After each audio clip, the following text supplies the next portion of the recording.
Let me do that again. Hello, one and all. It is Ozzy Anteus with the Crooke and Candle Podcast. This is episode 24, and as you can tell, Trajan is not here today. Instead, we got the wonderful Wil Harbison. Harbison, excuse me, sorry. No worries. I apologize for that. I try to get words right, but I fucked up from time to People time. fuck up my name all the time. It's totally cool.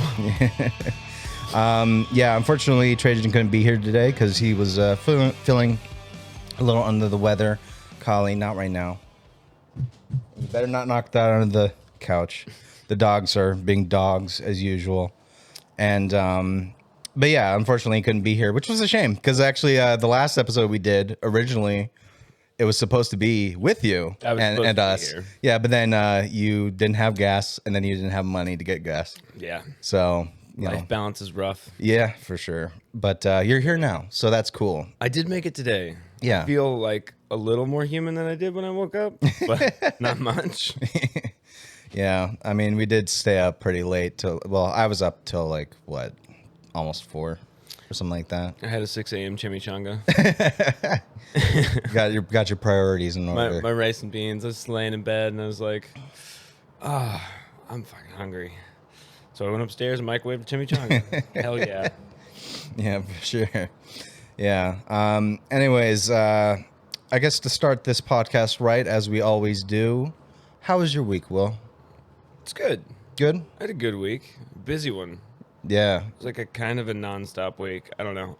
There's a lot of times I just feel like I don't stop during the weeks at all. Mm-hmm. Like sitting here right now, it's like the first time I feel like I've actually just sat down and chilled for a while. Yeah. Can you pull that a little bit closer? Oh, yeah, for sure. There we go. All right. Yeah, no, I didn't do a whole lot. I mean, I guess it is Monday. Yeah, it is Monday. So Sunday was all right. Yeah. You had to move, help someone move, didn't you? I did. There was a friend of mine that frequents a bar I frequent. Right. Older guy asked me for help. And he was asking like if I could, come over and just help him move. He didn't give me much information. He was like, I just need you to help me move stuff into a truck. I ended up spending like 3 hours moving stuff into a truck and then moving it, from Shoreline down to Ballard. Yeah. And it was an odd experience, to say the least. Yeah. But I felt like I did a good thing, so helped him out. I didn't know him too well, but some people need help. He was moving to like an assisted living home. Okay, gotcha.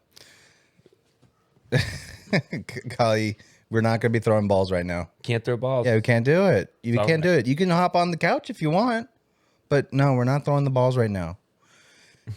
Kali, ladies and gentlemen. Yeah, my wife, my I almost said my wife. My week. Wife. Your wife's doing pretty well? No. She's non-existent. Non-existent. That's actually really well. At least you don't have the stress. No, I'm kidding. My week's been pretty good. I can't complain. It was pretty. I mean, aside from, Friday and Saturday being crazy, but aside from that, like, can't complain. Was Friday and Saturday that crazy? I mean, well, maybe. I mean, they were really busy, but Saturday was pretty busy, maybe I'm exaggerating a little bit too much, but no, I feel you.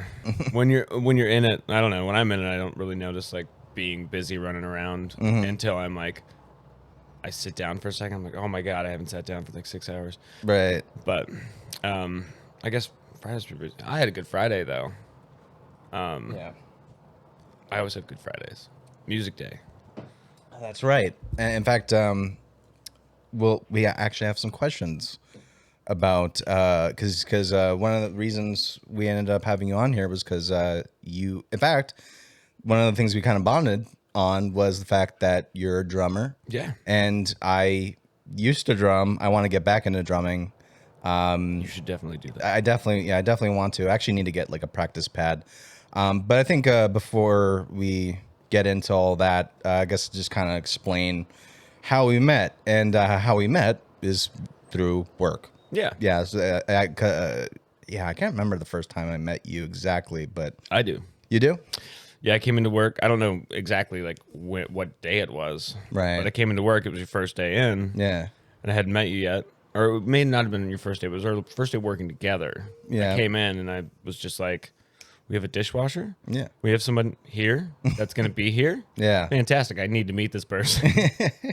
So I came back and said hey to you. No, yeah, I remember. Yeah, I remember the first time I met you. I'm like, huh, he seems like a cool dude. And then, yeah, I remember just. I don't know if it was after work, like when we were closing, or before work one day. I don't remember exactly, but yeah, I remember.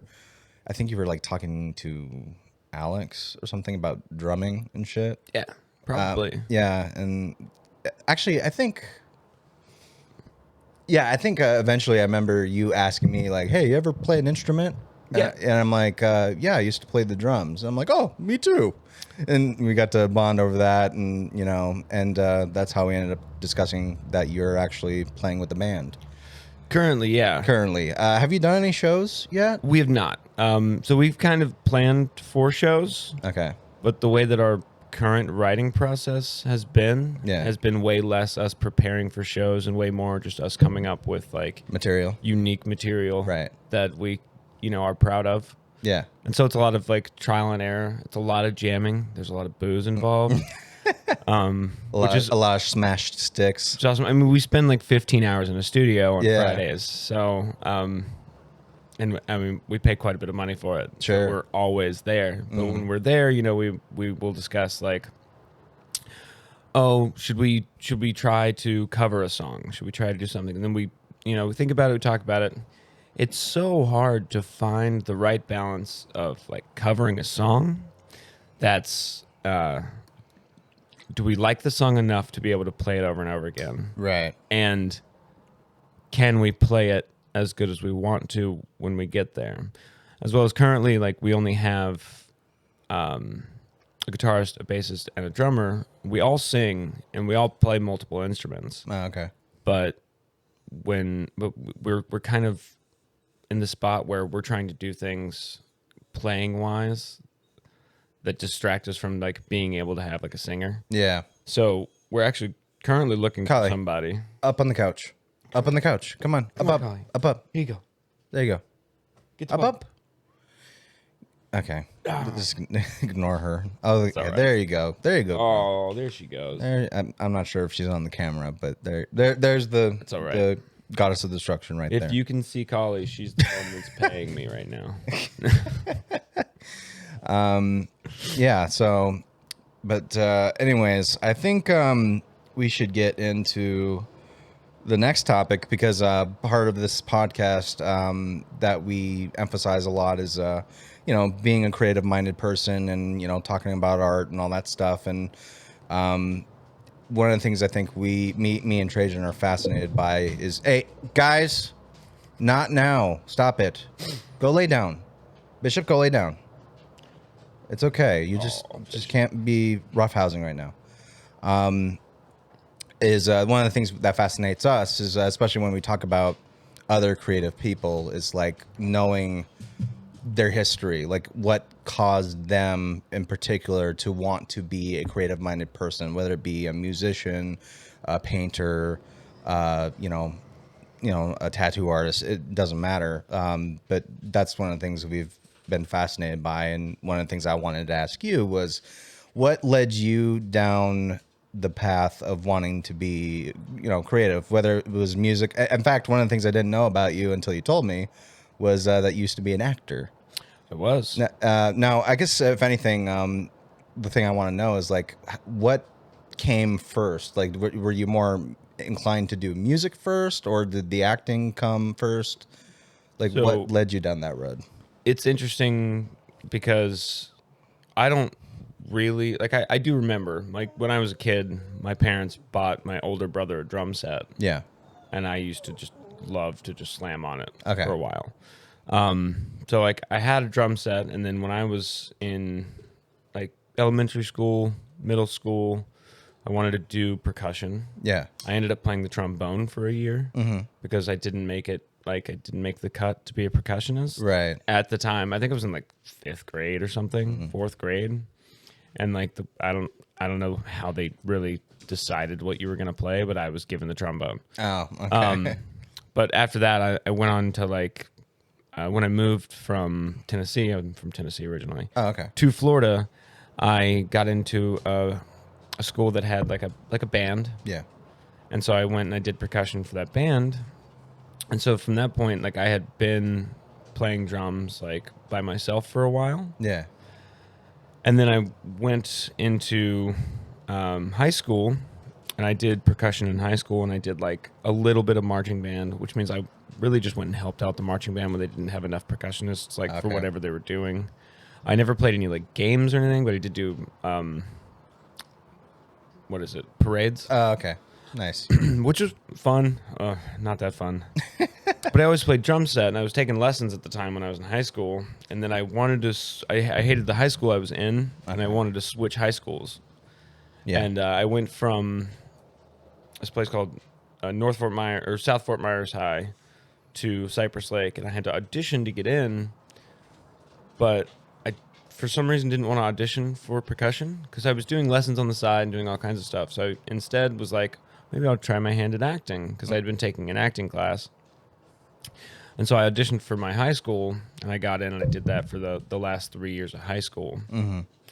And that's how I kind of got into being an actor. And I did like a lot of musicals. We had a great like program at my school. I mean, it was a performing arts high school, right? So we had a really good program for performing arts, and the program, like my teacher and everything, like they were great. I didn't have Collie. Oh, come on. She's a kisser. It's sweet. Oh. Yes, you're a good girl. Oh my god. Oh yeah. All right. We'll make out later. Yeah. Okay, Collie. Yeah. Stop doing that. We got a podcast to do. You can't make out with the guest. That's unprofessional. Not yet. Not yet. But okay, so that explains how you got into acting. How long did you do that for exactly? So my sophomore year of high school. I mean, I guess I started in freshman year of high school, but sophomore year of high school, I graduated in 2010, and then I continued acting till, I mean, I'd say probably 2014, 2015, I did that. And I did a bunch of stage production stuff. Yeah. I did do a movie, which I, like I said, won't talk about. Yeah, no problem. I understand. A fan. That's actually like a big reason why I quit. It's because I would be going, I'd be working like full time, doing a stage performance, and then I would go just when I had free time and there was an opportunity. I would go to Miami. I would drive across Florida to go to Miami and do auditions. And I made, I got a part in one of my first like 5 auditions, which doesn't usually happen to a lot of people. But I don't know. It was a part that was for a SAG film. I believe I was SAG eligible. I might still be. Probably not. It's probably been too many years. Mm-hmm. But I did do like a SAG film, and it was awful. It was an awful experience. Oh shit! Was it like an indie production or? Kind of. Well, I mean, it was like SAG certified film. Like there was actual production money behind it. Yeah. Oh yeah. Okay, gotcha. And there was a cast that I didn't really get along with super well.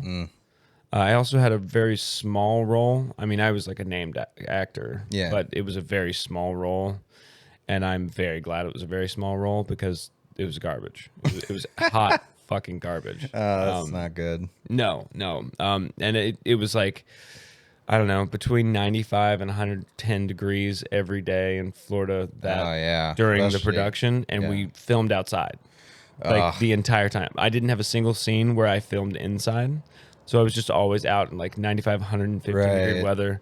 Tell me they didn't put makeup on your face. I had full zombie makeup on my face. My god. Like thick fucking, I had to like stand under umbrellas and get dude. Yeah. That sounds brutal. It was a lot, and just the experience soured me to the whole idea of it. And I went on one audition after that for a stage show because I really liked doing stage shows. Yeah. With a local theater in Florida. And I had just soured. I didn't want to do it. I didn't want to rehearse. I didn't want to run lines. I needed just a break from that. No, for sure. So I just deviated off that and started just working and trying to make money and, doing real life stuff. But a lot of people say like life gets in the way. It only gets in the way if you want it to. True. Like if you allow it to. Which I made a choice where I was like, I'm not making money doing this. I made a little bit of money. Pretty much every time I performed, I would make some kind of money. Right. But it was like gas money. Yeah. It wasn't like real money. Right. You know? Like enough to buy me some McDonald's on the way back home. Like that one movie I did, I made like $5,500 in 3 days. It was 3 days of filming. It ruined acting for me. Ugh. It was like they paid me money to not want to act anymore. Like that's how I felt about it. I was like, I'm just so done. So I started playing acoustic shows with my buddy Devin, and that's how I kind of transferred back over into music. Yeah, it's because during the whole thing, like I was playing an acoustic guitar, and I have a cajon that like a T-top cajon. Yeah. So I would do a bunch of percussion stuff, and I never like stopped drumming. Really, it's really hard to find a place to set up a drum set. Oh yeah, no, for sure. Like that's one of the biggest plights of a drummer. It's like if you don't have a good place to play it without people fucking complaining and giving you noise complaints and like, hey, fucking keep it down. Trying to set it up in here in this spot when you're surrounded by all these people, it'd be no, it would not work. Like, yeah, that just wouldn't work. Which is why I have to have the studio. Yeah, why exactly. I pay for a studio space. We make no money with the band, but we're all dedicated enough to just go, let's put money in and see what comes out of it. Hey. No. It's okay, bud. All right, so... Okay, so that's... so I guess after that, like, because you said you were both in... or was Devin also in Miami or Florida at the time? Yeah, he was in Fort Myers. Okay. We became friends in high school. Gotcha. What led you guys to want to come down here to Seattle? I would like to say it was something other than the weather, but I think it was just the weather. It was so hot in Florida. Sure. I was working at a nightclub at the time. We both were working at the Blue Martini nightclub in South Florida. Yeah. And just every day it was a grind. I would work like 16-hour days or whatever. Man. Made a ton of money. Yeah, I bet. I mean, I killed it down there, but it was just every day you walk outside, it's hot, you're sweating, you constantly have to, work.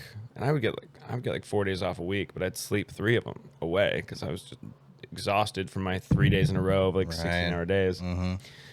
But I think we just got to a point there where we didn't really have like a bunch of like people, like friends. Like we had a bunch of friends, but there's nothing holding us to any specific point. Right. And we both have been people that have always wanted to move around. I mean, I came from Tennessee, lived in Florida. He moved to New York and then moved back, and then I moved to New York and then moved back because New York's expensive. And especially at the time, like I was 21 at the time when I moved up there, and I just couldn't find a way to make it. Right. But we just always like wanted to move around. I think him and I have always had like this I want to be on tour mentality. Yeah. Even on accident. Would you say that you guys have wanderlust? Yeah, okay. I would. I think so. I know for a fact, like if we did go on tour, like we would hate it and just absolutely love it at the same time. Like we would hate it. Oh, sure. We'd come out of it fighting and whatnot, but honestly, I think it's just like both of our mentalities. Like we just always wanted to like be on the move, always wanted to keep going, find new places, do new things. So we drove from Florida to here, which was just a wild ride. And yeah, we were just done down there. Yeah. It's like, how you just feel like, yeah, I'm ready to move on. Yeah, it's just time. It's time to move on. It's time. I mean, you came from California to here. Yeah. Actually, initially, I was born and raised in San Jose, California, and then eventually just got to the point. Well, it's like I was living with my mom for a long time, and then eventually I was like, I need to get the fuck out of here. Yep. But it was super expensive by the time I was about to move. California was? California. Oh, yeah, dude, it was ridiculous. Like literally, the last time I even visited California, San Jose. Like I remember I visited my mom there at the time. She now lives in Washington, but but at the time she didn't. And like she took me to this mall. What are those outside malls called? Like a plaza or Like a strip mall. strip or mall? like Yeah, strip something mall. like that. Yeah.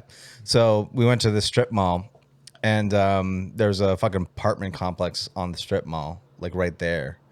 And then like one of the things that fucking shocked the hell out of me was like it was like one bed, one bath, one kitchen, like for one person, it's like $8,000, like fucking ridiculous. It was just so insane. And I'm like, God, because that's the thing. It's like people think, I mean, things are definitely getting more expensive. I won't say it's not, but like I remember when I moved to Portland, like people were complaining about the fucking rent being raised and all that shit. I'm like, dude, this is nothing in comparison to California. California is ridiculous. Oh, I believe it. It's way more Like ridiculous. me and my 8 friends are going to move into this studio apartment. Right. And all pay $1,000 a month to live there. Right. Yeah, exactly. It's not a feasible thing. Who Right. makes that much money? Yeah, exactly. So like in comparison, like me paying like just with my dad combined, like me just having to pay only $775.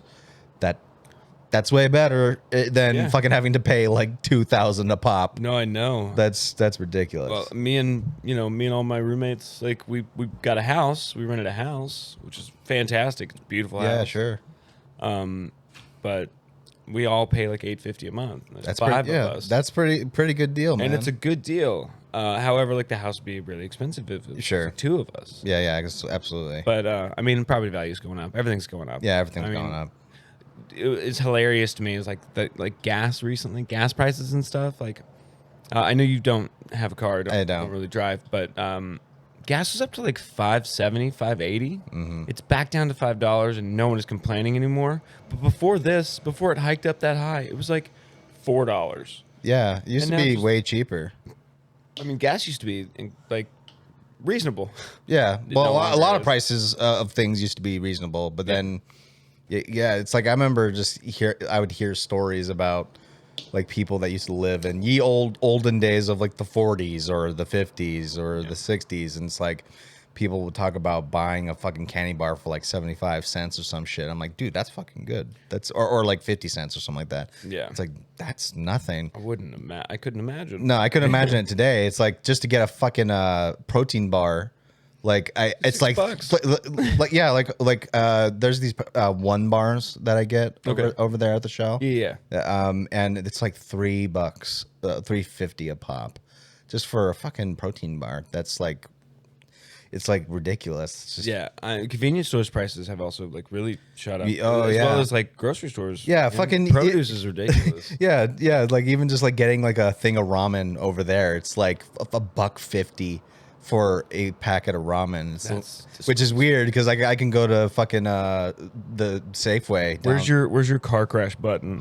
There you go. Yeah. That's how it feels. Yeah, it feels like a car crash in slow motion.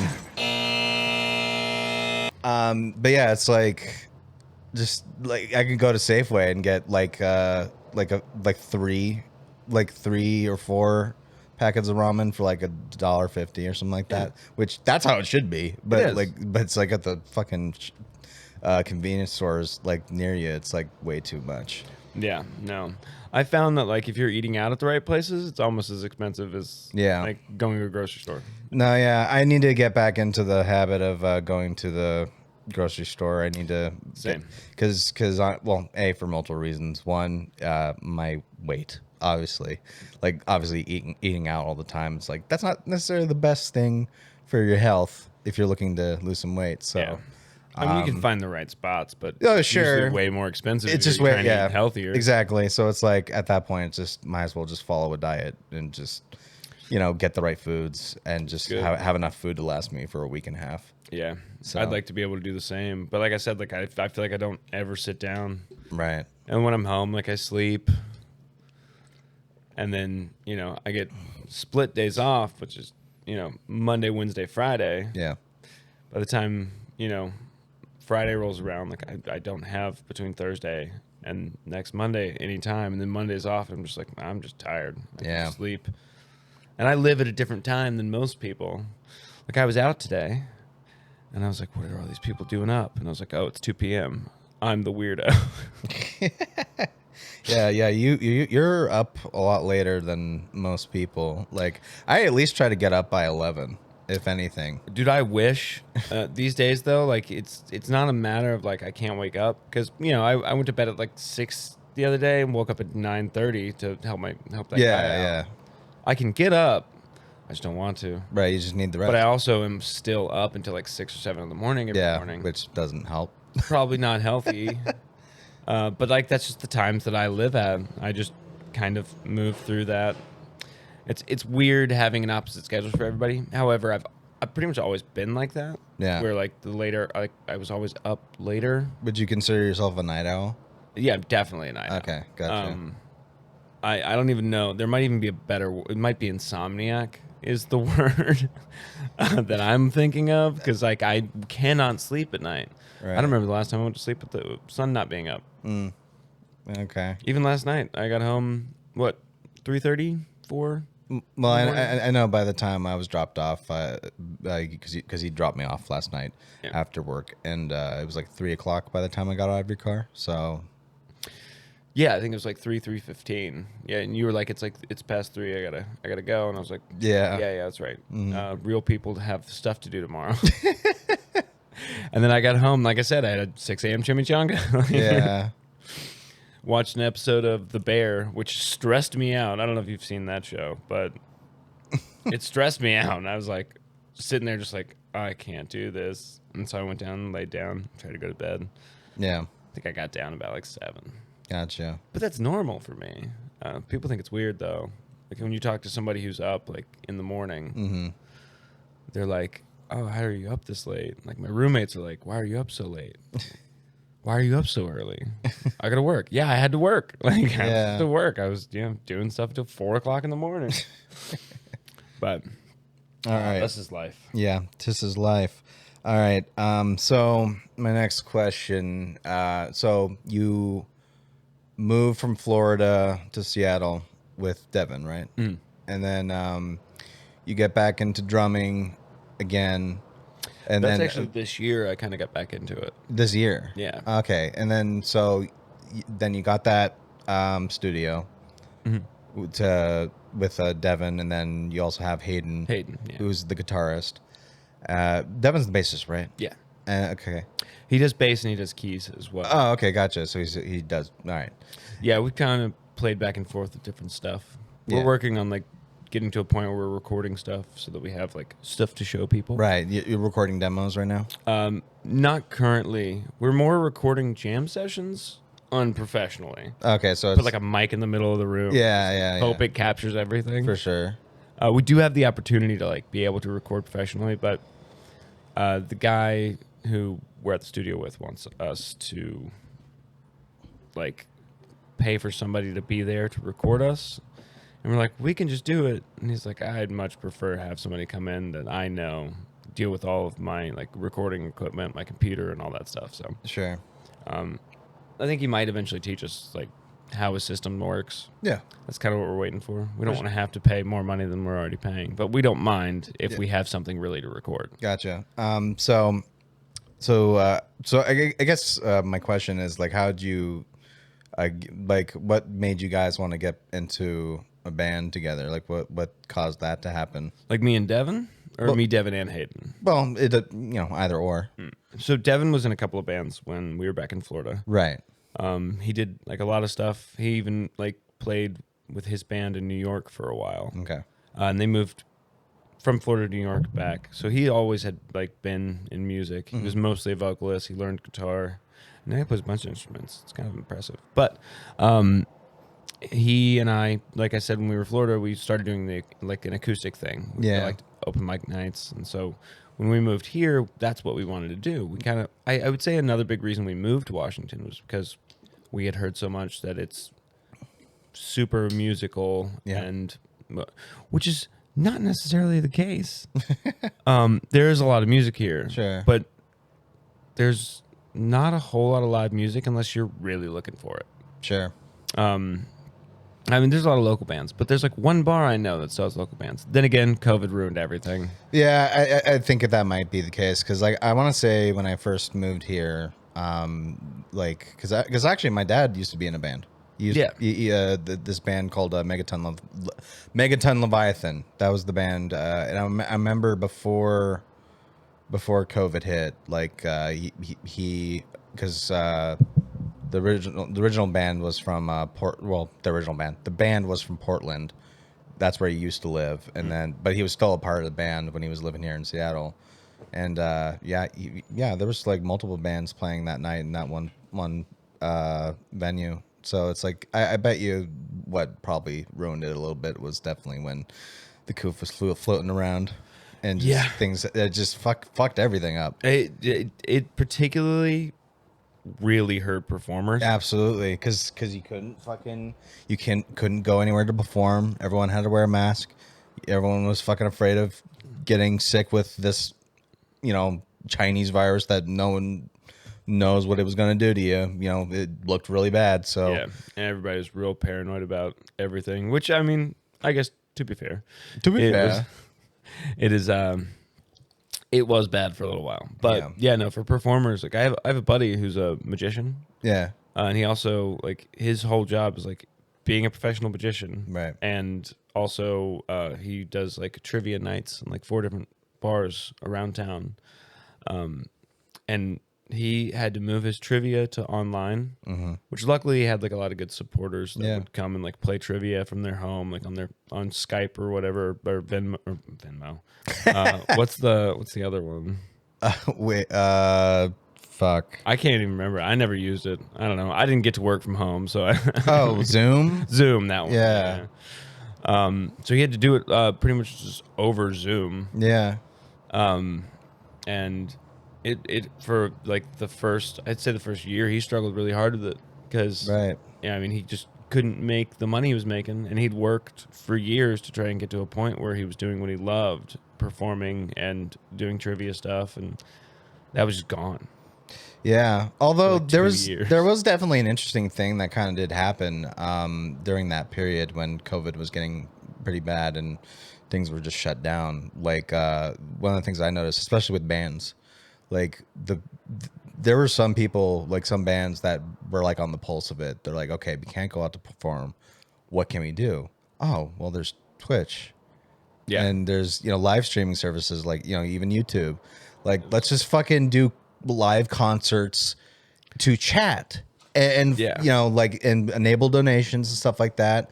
We'll interact with the chat, fucking Dropkick Murphys. They did a fucing live stream. Really? They did a lot of bands. Yeah, they did a lot of live stream performance, and it was just they were streaming to Twitch or some shit, or and there was nobody in the venue or wherever they were. Studio, doesn't matter, but they found out a way to make it work, and that. It was kind of interesting to see that shift happening, because one of the things I feel that. Because I know for sure, the digital age, that it's just everything's going to be digital. Yeah. It is kind of like that already. Pretty much. You can't even fucking get a regular menu at most fucking. No, which blows my mind. Yeah, you have to use your QR code. With your I was cell sitting phone. At a place yesterday. I think I had lunch yesterday, and they gave me a QR code, and I was like, "We do this at my work. We do this at work. I should be comfortable with this." Yeah. But I wasn't. I was like, there's something about sure. the tactile feel of having. They actually handed me one of those plastic menu things. Yeah. With the QR code on it. Yeah, it's so I was funny.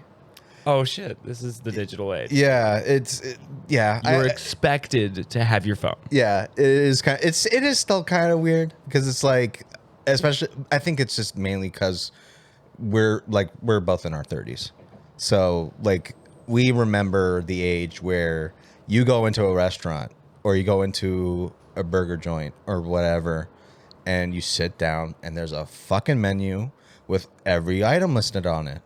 Now, well, at least if you live in Seattle, I know there are definitely places in the country where they still have regular fucking menus. Oh yeah, for sure. There's still places in Seattle. But Seattle, oh yeah, for sure. There's definitely some places still in Seattle, but most especially in Ballard, I would feel. Yeah. Most of them have switched the QR code, and some people are just disappointed about it, for sure. I've seen some funny memes about it, just the fact that you just sit down, oh, where's the menu? Here it is. It's just a QR code. Just disappointed, sad face. It is strange, yeah. But in some ways, despite stupid shit like that, it's also cool to kind of see like kind of the future of what that might be. There are definitely some things. I remember me and Dad had a conversation sort of similar to this.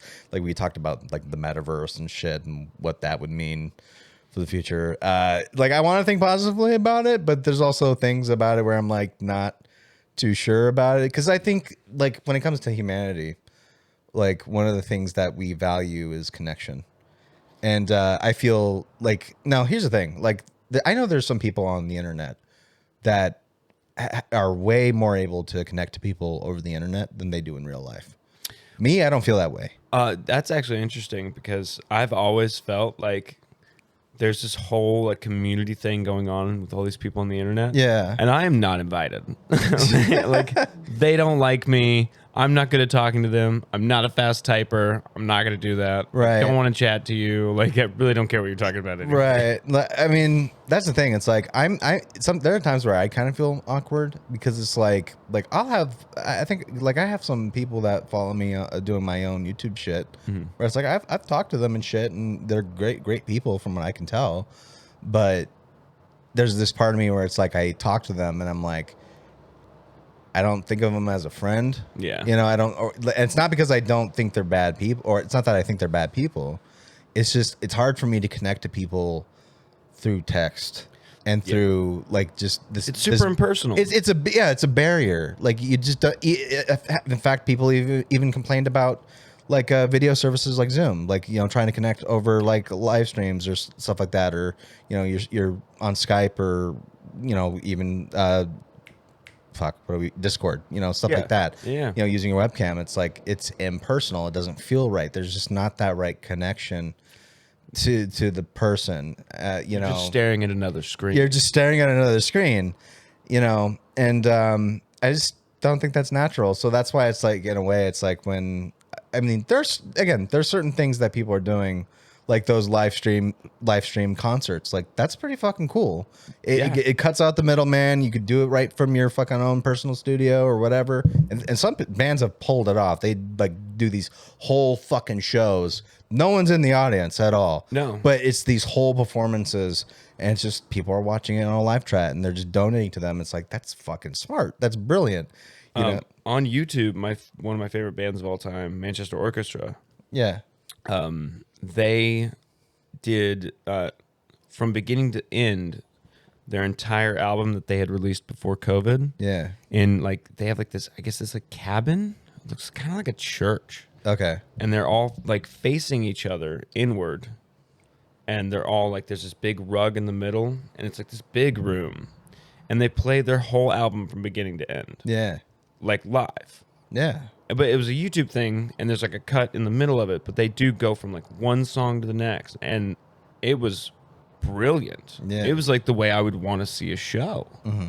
And it was kind of in the round because you're in the middle of the room because all of the cameras are, you know, facing the people and they're all facing inward. Yeah. So like when people do stuff like that, it's like super creative. And, Sure. And they didn't do like live streams or anything like that, as far as I know. Okay. But they did release that one video, and it's like an hour long. Yeah. And it's just like them performing in their space. And it almost is more fun to watch because of how comfortable they were just being there. Mm-hmm. And they're also a fantastic band to see live. Yeah. But it was just something that was like, it was one of those moments that like you feel personally invested because of the work they've put in here. Yeah. And it's interesting to see bands do that without being able to go out and perform. Right. So like during that entire period, it was quite weird. Yeah, I definitely think that the whole COVID period that happened, it forced people to adapt, you know, and find other ways to do things.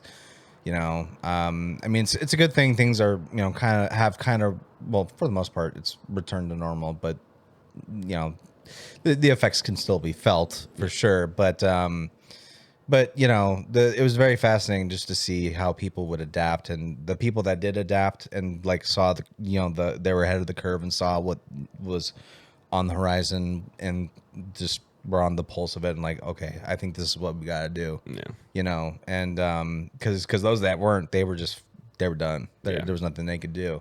Whereas those who did adapt and adapted very fucking quickly, they still were in business and doing what they were doing. And they're still in business now. Yeah, exactly. So, And it's interesting and how things have changed, but it's kind of an interesting glimpse, I feel, of what will come in the future.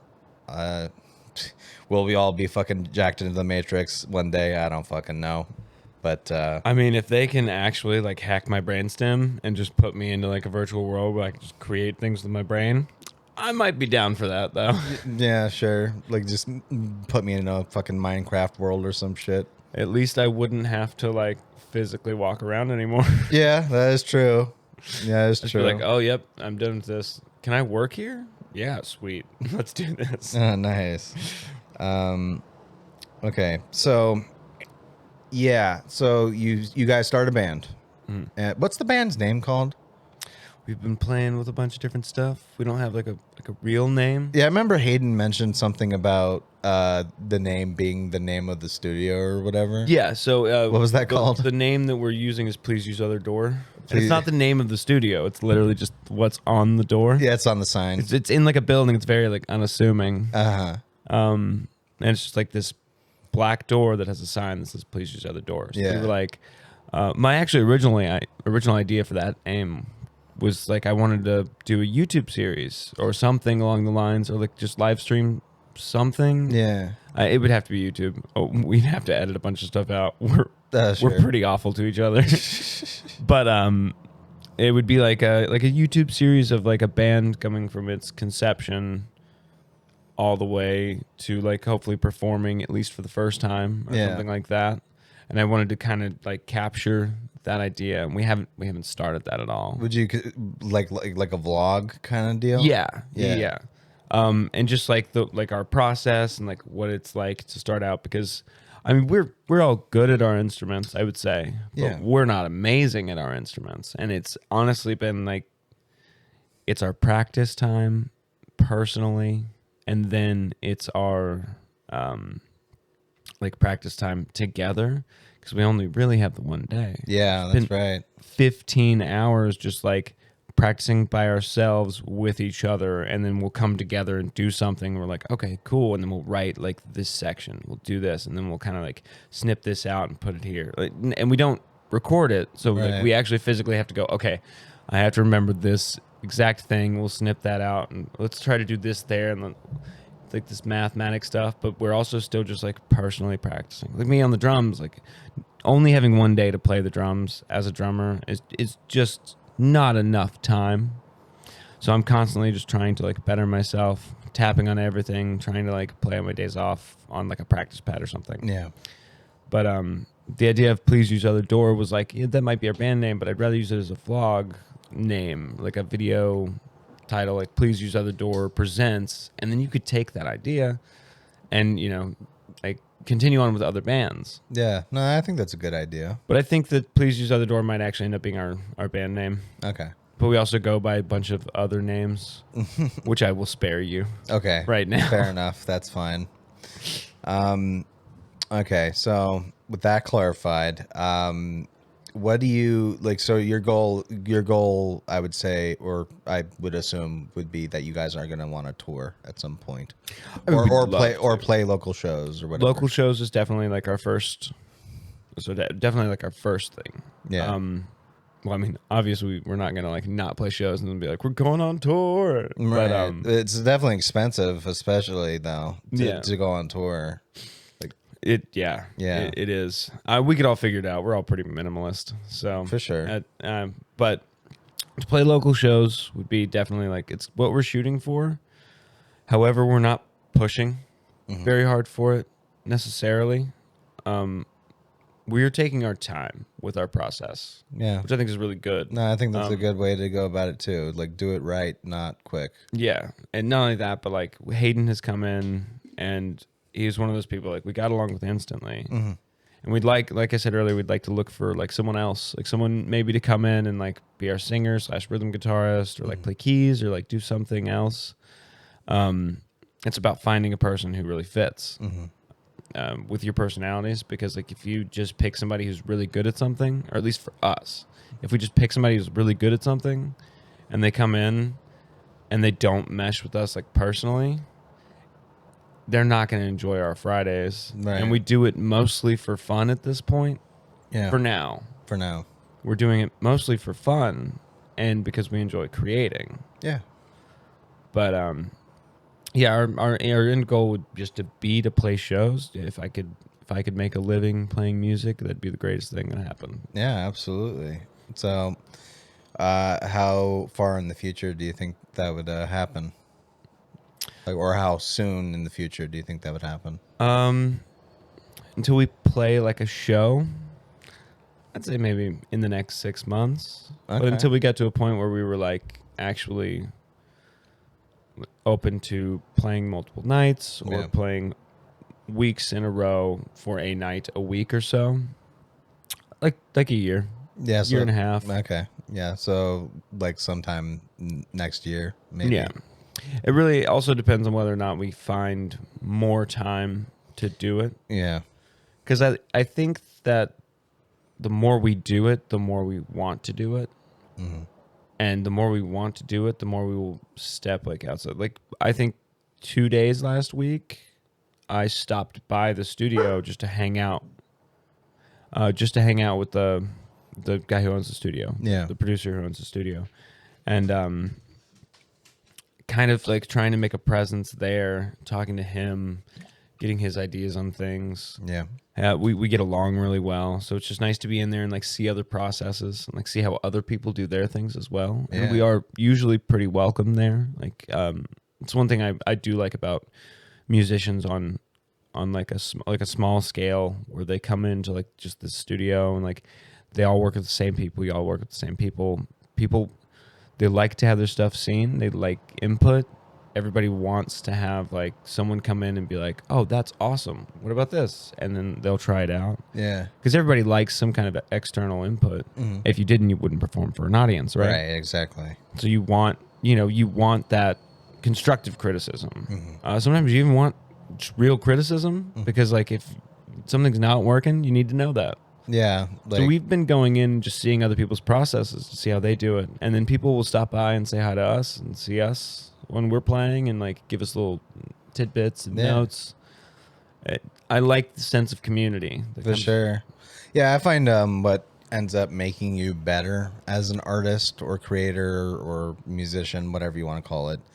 I think because it's funny that you mentioned like you would welcome this criticism and like get other people's input, which is, I think that's very valuable. Like even like I remember even when I was just like drawing art and stuff like that, like I think the most valuable thing for me to be able to grow as a creative was just to look at how other people were doing things, even if I knew exactly what I was doing, to see someone else do their own thing in their own way, and then or even just like putting something out there and then getting this feedback, and you wonder, what did I do wrong? Maybe I should fix that. Maybe I practice on this or whatever.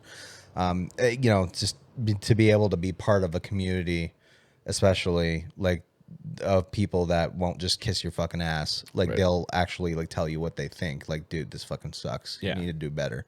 Like whatever it is, whether it's constructive, non-constructive, like you'll know if you're doing something right versus if you're doing something wrong. Yeah. Like, and if you are hearing all these comments that are like, dude, this sucks, or something like that, you may not know why, but you'll at least know that you're. And it also doesn't mean quit doing what you're doing. Exactly. It doesn't mean quit. You just need to figure out some changes. Yeah, figure out what it is you're doing wrong. Try to get quiz people like, what is it you think I'm doing wrong? I think it's this, and this, and then go, okay, maybe I should improve on this, and this, and then just work on that. It's like building a muscle, man. Yeah. Like if your shoulders fucking suck, what do? Work your shoulders all the fucking time until you have those big Death Star delts. Yeah, right. It's like you have to just practice and try to get better. And for some people, it's really difficult. Some people, whether it's art or music, some people it's like they'll put in some work, but they might not put in all the work, and eventually they just quit. And it's just like, well, some people it happens all the time. That's some people's destiny, but for those who are really dedicated and want to get good, they won't just get in their fucking ego. Yeah. Like, it's important, especially not to get in your ego. In fact, me and Trajan have talked about that. It's like in fact, the last podcast we talked about, like one of the things we talked about was having a plan B, like, because I think one of the things that can definitely get artists, musicians, doesn't matter, what will fuck them in the end is that they have this very rigid mindset where it's like, I'm only going to do this and this one thing only. And I'm just, if anything else presents itself to me as an opportunity, I'm not going to take it because I am only looking at this. Yeah. Whether it's like, I want to be a fucking superstar, rock star playing fucking arenas or some shit, and it's like, okay, but what happens if you don't get to that level? What happens if you do this for over a decade or 2 decades and you don't get to that level? What are you going to do then?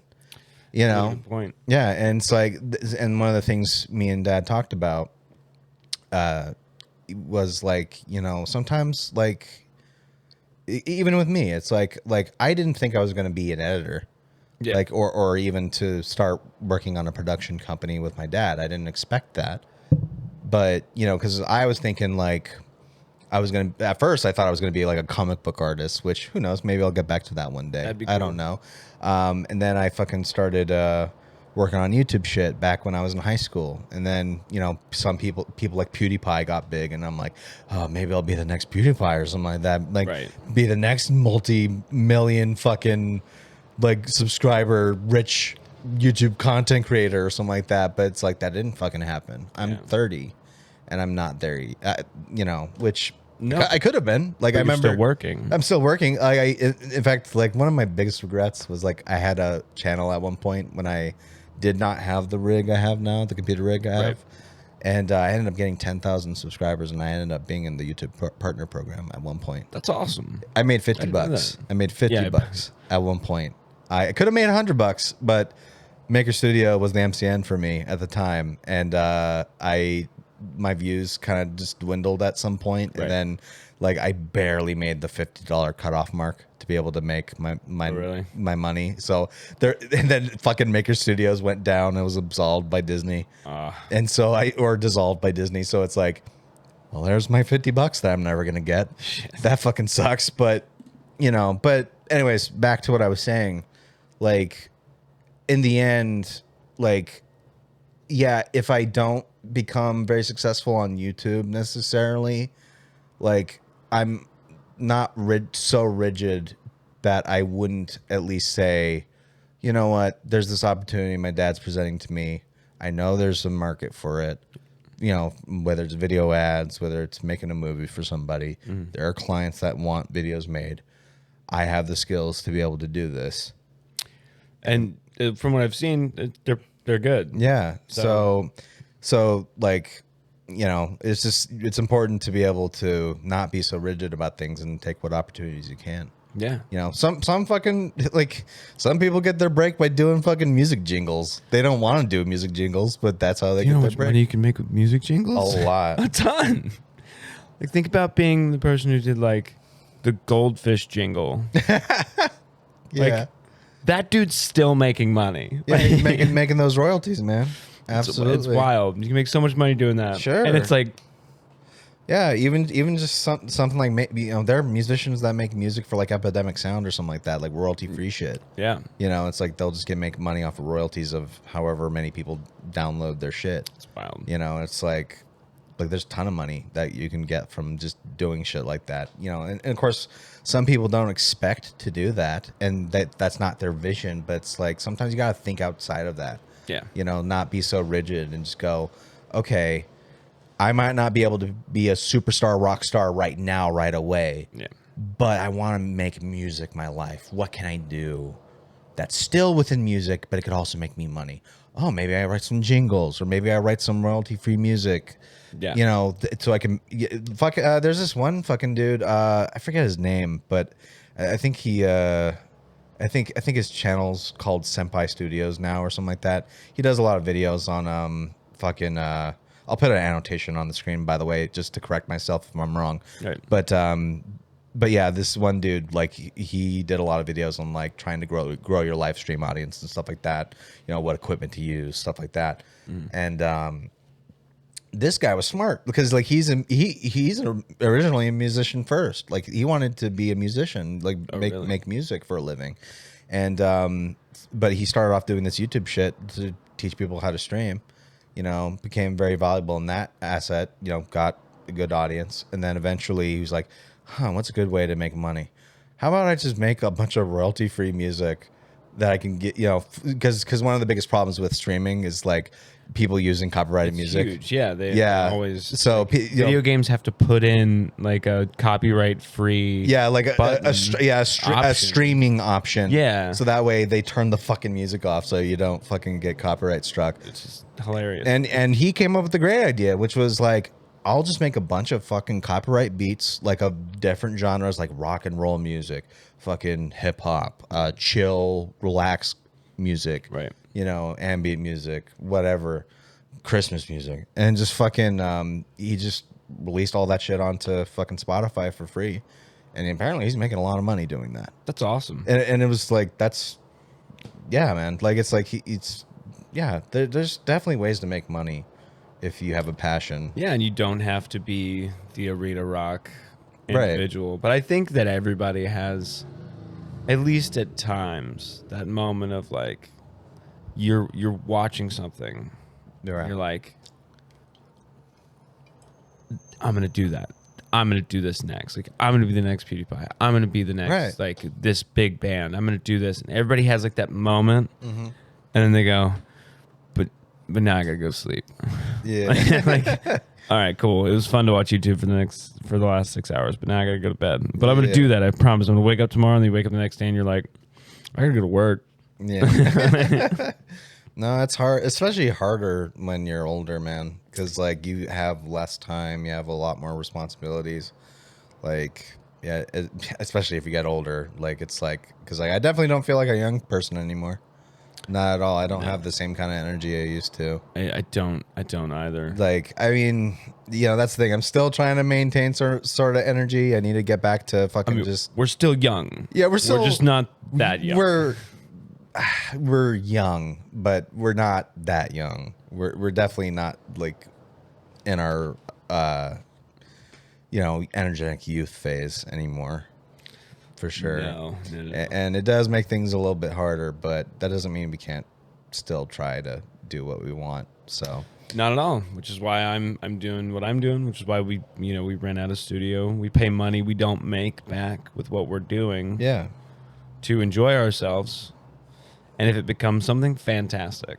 But I think really the best thing that you can do for yourself is to find a way to do what you enjoy despite you making a profit. Yeah. And I think that honestly, that tends to, if you start doing something like for fun that you enjoy with the idea that it could go somewhere. Yeah. But not the expectation that it will go somewhere. Right. It can actually lead you to different places you didn't think you would be, or you could actually end up like trying to have fun and now you're making money. Like, yeah, absolutely. Like I think people that say like, there's like, do what you love, you never work a day in your life. Right. And then there's like, don't ever work. Don't ever use your hobby as work. People say like, you don't want to make your hobby your job because then you'll hate your hobby.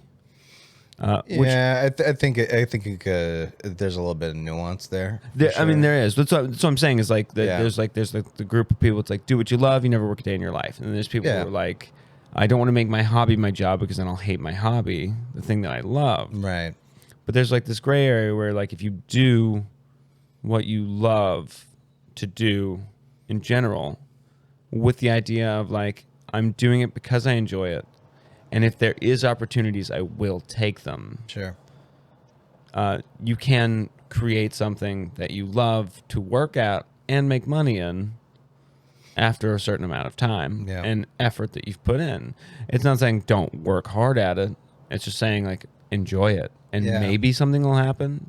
Don't have high expectations for like things to work out the way that you expect them to. Because in your head, like they'll never work out the way you're thinking of. Right, exactly. Yeah. No, yeah, I think that's one of the things that isn't paramount if you're a creative person is to enjoy what you're doing. Because if you don't enjoy what you're doing, it's going to be very hard to really have that passion show Yeah. for what you do, and it'll feel robotic, and just people will notice, and it's just that's not fun. Like like for example, streaming. Like there's been a lot of people who got big streaming, and they just eventually became very unfulfilled. Yeah. And there was a shift in what they were doing and how people perceived them, because they were clearly not having fun. They were just, in fact, there's this one guy, Wings of Redemption. Like he used to be like a Call of Duty commentator. Okay. Back in the day on YouTube, and he was like one of the first guys. Like he was like this guy from Michigan, Tennessee. I don't fucking know. Right. He like a southern state or something like that. Michigan's north. Yeah, Tennessee South. Okay, yeah, yeah. Whatever. I'm not good at it. I'm not good. I'm not good at states. I don't fucking know. I know Texas is south. I don't fucking know the other fucking southern states. You got Florida, Texas, and then California's down there too. Yeah. So, but yeah, like this dude was super big, literally and figuratively. Right. Like he did something no one else did, and he like literally was making like a few $1,000s a month just making YouTube videos where he was playing Call of Duty. And like literally he was able to buy all these cars and a house and all this shit.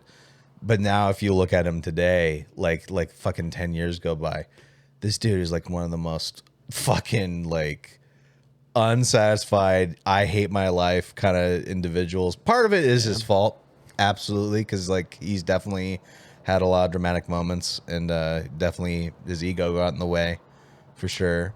Yeah. Like his ego was so big, he literally tried to get a fucking pro player to throw a game for him, and he would receive all the profits. So that was how he wanted it to go, and the other guy was like, "Fuck you," and just exposed him for that. Well, I mean, at least that happened, but that's I mean, that's kind of messed up. Yeah, but it is messed up. I think that's a big thing, like these days with streaming and Sure. and YouTube specifically is like you are the kind of spending. I mean, there are people that do it cleverly, Yeah. and don't really put out their full selves into the like the sphere, Right. But there are people that like that becomes their life, and then everything that you do, people are watching you. Yeah, well, it's especially there's something about being like big on the internet, like when millions of people are watching you. Yeah. Every moment of your life, they're following your social media, they're following your Instagram, looking at your posts, waiting for your next video, waiting for your next stream. There's a lot of pressure there. There's a lot of pressure because, and then next thing you know, you miss a stream or something like that, and people are like, "Why didn't you stream today? Where the fuck are you? You okay?" And it's just like, oh my god, give me a fucking minute, dude. Like, I'm not here to just be your I'm a real human all being. The time. I'm not a monster. I'm a human being. I'm not the Elephant Man. Fucking just give me a minute. I need to just treat me like a normal human being for a second. And that is kind of like one of those things that some people can't handle that shit at all. Some people are managed to handle it just fine, but yeah, like there is that pressure for sure, and just some people just can't handle it. And I've seen it happen to so many people on the internet. Like just they become big, their ego becomes big, and then next thing you know, they just crash and fucking burn. And then you just look at them and you're like, what the fuck happened to you, dude? You used to be great. Like, what happened? Yeah. No. And I mean, I guess that happens in all forms of media. Sure. Even like in celebrity culture, fucking culture, like, musicians, whatever, like the, fucking bands that become super big, like, fucking, I don't know, Motley Crue, bands like that, they fucking, or Guns N' Roses, like they fucking like had their fucking issues for sure. Yeah, like live long enough to see yourself become a villain. Yeah, exactly. Yeah. Fucking just all this drama, and it's just it's going to happen eventually. But I think the most important thing, just when it comes to being a creative person, is just in fact, Lemmy Kilmister from Motorhead put it simply. And he put it the best. It's like, if you don't like what you do anymore, stop doing it. Right. And I agree. In fact, they're even like on my YouTube shit. Like I've had phases where I've tried different types of content, and the past few things, like eras of doing content, there was a point where I felt unsatisfied with what I was doing, and I'm like, I don't know if I want to do this anymore. But then I got into doing the anime review shit, and then I'm working on this Kali not right now, working on the Ace Combat retrospective series that I'm doing right now, and seeing people being really excited for that. Like, oh, I want to see that. It's like fucking hey, that's cool to see. It's like, and it's like right now, it's like I'm trying to do. Believe me, I want people to see it. I definitely don't want to just make a big thing, and then it's just like 5 people watch it. Yeah, for sure. But that being said, it's like I feel like if I just do it right, but also not sell my soul to the devil, so to speak. Yeah. Just do it the way I want to. That is satisfying to me. Of course. I think people will come to want to see it. And there have been people that have, even you. Like the fact that you saw my stuff and you're not even an anime fan. I'm not into anime, but I liked your take on things, and you have very interesting choice of what you choose to put in your videos, which is always cool. Because it's a bunch of stuff that was like kind of out there. Like you didn't really focus in on like the popular stuff. Yeah, cool. Which that's most of the popular shit is not really my thing anyway. Yeah. Like I mean, some things I do like pay attention to, but for the most part, it's like the newer shit. Just no, I'm not really interested. I think that's also just because there was this era of anime that I grew up in where it's like that's the kind of shit I liked. There was a lot of shit. Don't get it twisted. There was a lot of bad anime during that period. But there was also a lot of great shit. And it's just, I don't feel that the newer eras were able to quite capture like that like the era of anime that came out during the early to mid 90s to early 2000s. Like there were so many good animes that came out. Yeah. And really just honestly, like if you were to see all the anime DVDs and Blu-rays on my fucking collection, it's just most of it was just stuff that I bought that I never got to see during that period, and I wanted to watch it.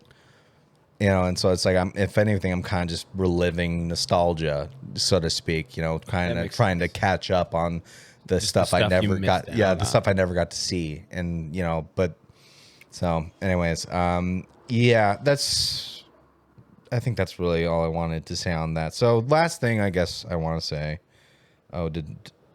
Dad's asking me if we're done with the podcast. We're almost done. Okay. So yeah, the last thing I want to ask you is, and not sure how you're going to answer this because it's a fairly generic question, but where do you see yourself in the next 5 years? Hopefully not working every day of the week. Yeah. And doing something that I love creatively. Preferably currently music, but could be many things. But I mean, I guess I could say what I would want is to, in any capacity, be making money doing what I like to do. Yeah. So like playing drums, even like teaching lessons or playing shows like locally or on tour. I'd love to see myself like on tour with my band. Yeah. Realistically, I wouldn't mind just like giving drum lessons and making money doing something like that. Yeah. Where like I could work 2 days a week where I'm currently working, or at a different restaurant or bar, or I mean, I don't know, go back to like video game testing and stuff like that. I did that for a while, and like doing something like that. I'd say in the next 5 years, what I would like to see myself do is make money playing drums, and or make money playing video games, as anybody wants to do. It'd be fantastic, right? But I don't know. Like you said, the whole not super sociable. Mm-hmm. I have a lot of what I'll call antisocial anxiety. Mm-hmm. Where it's like, I don't have to see anybody, but if someone's typing to me, like I'm way more nervous that I have to think about what I have to write down than just say it out loud. Sure. But yeah, I'd like to be at least playing music and making money. Gotcha. All right. Well, I think that's about it. I think that wraps this podcast up. And this was a good time. I had a good time talking to you. Got to know you a little bit better, for sure. Same. And it was cool to have you over here to do the podcast. Finally, it's been a good time. I'm glad I got to make it. I'm glad that I'm here, and I appreciate it. Thanks for having me. Yeah, absolutely. And with that is it for episode 24 of the Crooke and Candle Podcast. Thank you, guys. Kali, can you be quiet for a second? I'm doing the outro. Doing an outro. As always, if you watch this video on YouTube, feel free to give a like or dislike and send it to your enemies. And leave a comment down below. Let me know what you guys thought of this episode. Also, if you're watching you're listening to this on iTunes or Spotify, please leave a review. Let us know what you thought of it, because that's how this podcast gets seen and heard by people, is that if you hit the thumbs up or hit the 5 stars or whatever, let people know that this is a good podcast and whatnot. That's how we get seen. So please do that. I really urge you to do so. Whether you liked it or not, just leave a review. That'd be awesome. Yeah. And with that is all I got for you today. Thank you so much. Have a nice day, night, whatever makes you happy, and we'll see you on the next episode of the Crooke and Candle Podcast. Bye-bye.